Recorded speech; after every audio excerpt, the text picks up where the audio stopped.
Jeon mentioned. The evening breeze carried the soft scent of roses as the maid carefully led wine to the garden. Yes, she was still pretending to be blind, as Jungkook did not enter the hacking room after that day, so he was still unaware of the truth.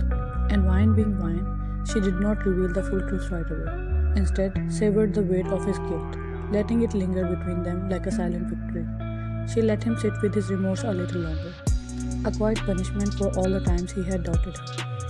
She saw him, waiting for her like a high school sweet lover, with a flower in his hand, and gaze on the ground, biting his lips in nervousness. She noticed the flower, a black rose, her favorite kind. Then she slightly moved her gaze around to see the whole garden blooming with black roses. That's when she knew the man in front of her has changed. Yet her mind screamed that he still have a lot to play. Vine aimlessly fixed her gaze to a spot as he noticed her presence and started walking towards her. He gestured the maid to leave and stood in front of her. "You are here?" His voice, that always used to be so sharp, was softer this time. "You called." The silence stretched until she said, "Why?" Jungkook exhaled, the sound almost shaky. "Because I need to say something." When Vine didn't respond, he lost his last bit of courage, looked around while biting his lips as if he wanted to escape the situation he himself volunteered in. He opened his mouth to say something but closed it. Then he closed his eyes and said something he did not intend to. "Don't you miss me?" "Miss you?" Frowned in confusion as his curiosity baffled her for a moment. "Why would I miss you when you are always breathing on my neck?" "No, I mean, don't you miss seeing me?" Closed his eyes while cursing himself as he knew he was looking like an idiot. "No, I always thank God for that." Instantly offended. "That hurts. It should." There was an awkward silence between them as Vine turned their soft emotional moment into a roasting session.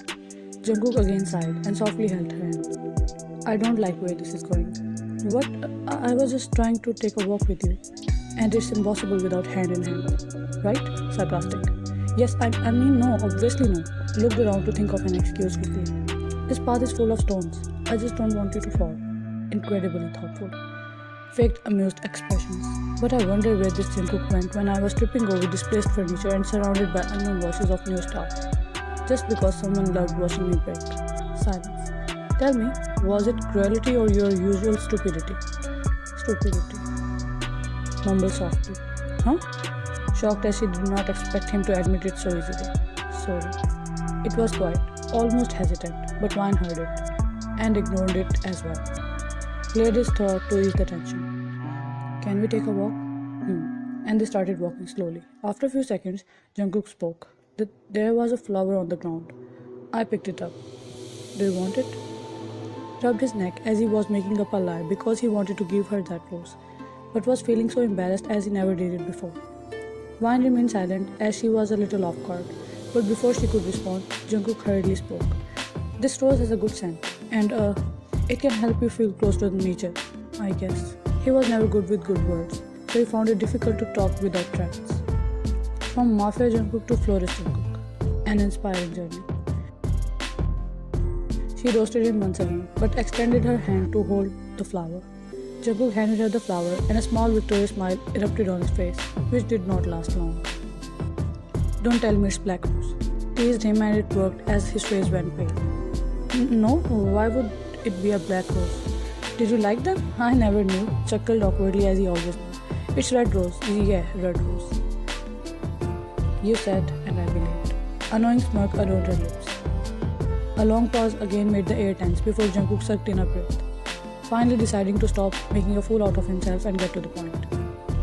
"So, I called you here because I needed you to know that I'm sorry. This time, for what? For everything. But just know that I had my reasons, and you'll know the facts soon." Chuckled and looked up. "I'm tired." Turned around and was about to go. "I'll take you. I can manage." Her sharp tone made him stop. "Just remember one thing, Jungkook. I'm not the forgiving kind." Saying this, she left Jungkook still at her worst, staring at her disappearing figure as if she was slowly disappearing from his life as well.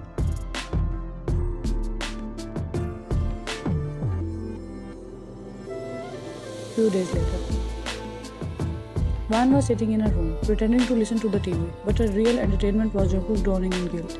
He was in his office now, handling all of the work all by himself, leaving her alone to savor every second of it. Her phone rang and it was an unknown number. She lifted up the call and was met with silence. That was soon broken by a gut-wrenching sob. Sat alert on the bed. "Hello?" Confused as she suddenly felt her heart race after she heard the sob. "Unni?" A shaky whisper escaped with a broken sob. "Nora? I am scared." Burst into tears. "Where are you?" "I'm coming." It could be easily guessed by her voice that she was trembling badly. "How?" Asked as she thought Vine was blind. "Just tell me, Nora, where are you?" Stood up as she was getting impatient.